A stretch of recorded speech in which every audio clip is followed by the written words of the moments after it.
Muchas gracias, diputada presidenta Sauri, y gracias por la invitación y también al instituto por convocarnos a este diálogo. En la actualidad existe un gran consenso sobre el papel básico que juegan los derechos humanos en los ámbitos social y jurídico.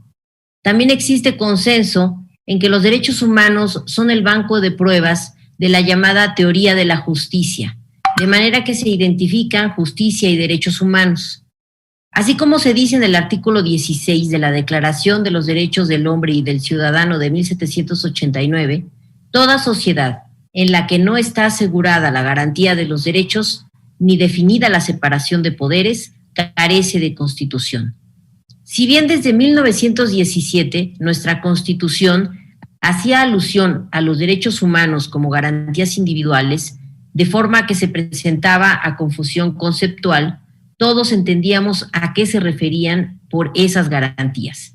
Ahora bien, el 6 de junio de 2011 se publicó en el Diario Oficial de la Federación el decreto por el que se reforman, adicionan y derogan diferentes disposiciones de los artículos 94, 103, 104 y 107 de la Constitución Política de los Estados Unidos Mexicanos.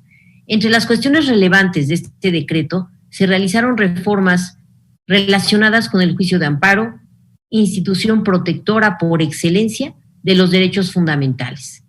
El juicio de amparo se vio fortalecido de la siguiente manera: al ampliarse la procedencia del amparo respecto de cualquier norma general, al preverse su procedencia por violaciones a los derechos plasmados en los tratados internacionales de los que el Estado mexicano sea parte, al introducirse figuras como el amparo adhesivo y los intereses legítimos, tanto individual como colectivo, al adoptarse nuevos conceptos en torno a la violación de los derechos por omisión de las autoridades, lo que incluyó a los poderes legislativo, federal y locales.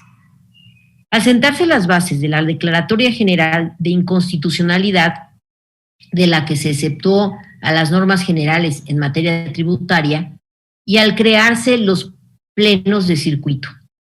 Por otro lado, y directamente vinculado con la reforma antes mencionada, el 10 de junio de 2011 se publicó el decreto por el que se reforman diversos artículos de la Constitución, entre los que destacan de manera fundamental, porque con ellos se cambia el paradigma de los derechos humanos en México, el artículo 1, en el que se dejó de confundir al derecho humano con las garantías para su protección. Los derechos dejaron de otorgarse y se reconocieron. El espectro de esos derechos humanos incluyó tanto a los contenidos en la Constitución mexicana como a los de los tratados internacionales.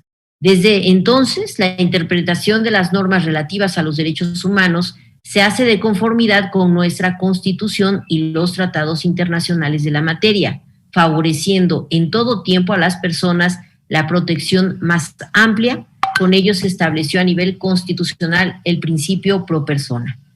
Se asentaron en rango constitucional la obligación de todas las autoridades de promover, respetar, proteger y garantizar los derechos humanos de conformidad con los principios de universalidad, interdependencia, indivisibilidad y progresividad, lo que implica al mismo tiempo la obligación del Estado de prevenir, investigar, sancionar y reparar cualquier violación a los derechos humanos en los términos que establezca la ley.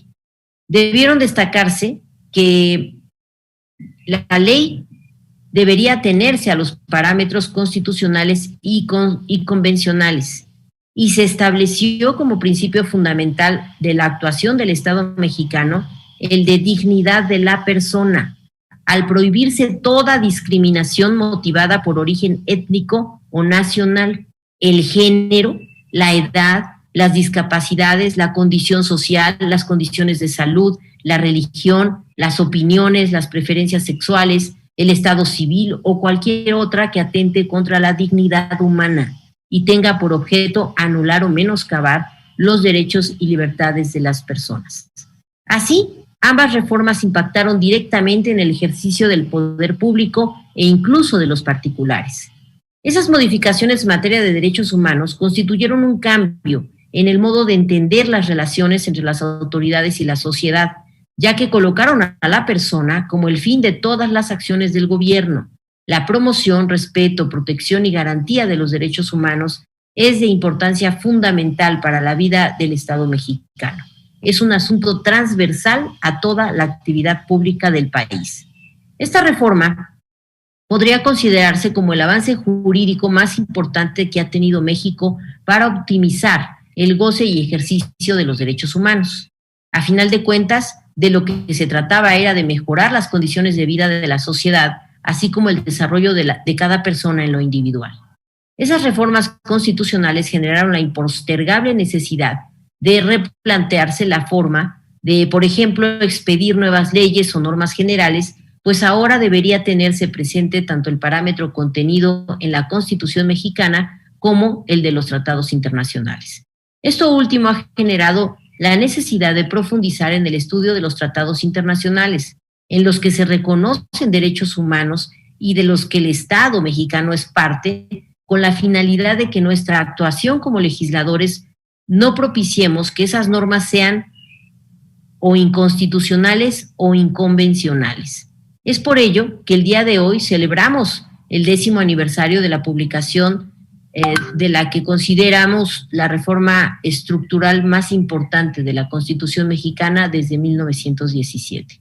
Desde luego, ninguna reforma constitucional hace, incluida esta de gran calado, que la realidad se transforme por arte de magia.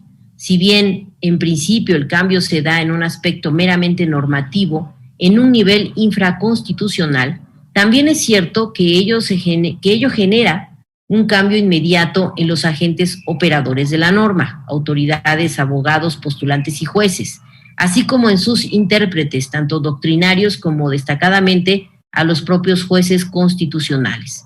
Esto último es relevante, ya que con frecuencia se piensa que esas reformas constitucionales y que con posterioridad se tradujeron, entre otras cuestiones, en la expedición de una nueva ley de amparo, solo importaba a los integrantes del Poder Judicial Federal, pues ellos serían quienes tendrían que velar por la eficacia de los nuevos contenidos constitucionales y legales.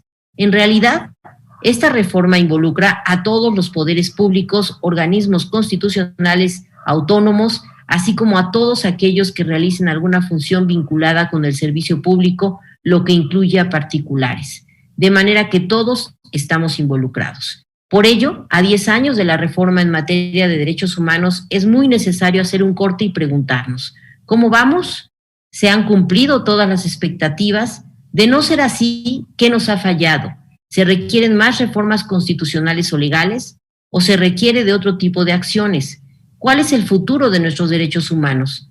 Recordemos que, como se ha dicho, ninguna reforma por sí misma transforma las cosas mágicamente. Como lo sostuvo Karel Basak, desde la perspectiva jurídica, ha de afirmarse que estamos ante otros derechos humanos cuyo proceso de positivización o juridificación todavía no ha finalizado. Son derechos cuya protección efectiva exige la reunión de los esfuerzos de todos los agentes sociales, individuos, Estado, otras entidades públicas y privadas. Por lo tanto, se requiere de la actuación colaborativa entre las autoridades y gobernados. Muchas gracias. Muchas gracias.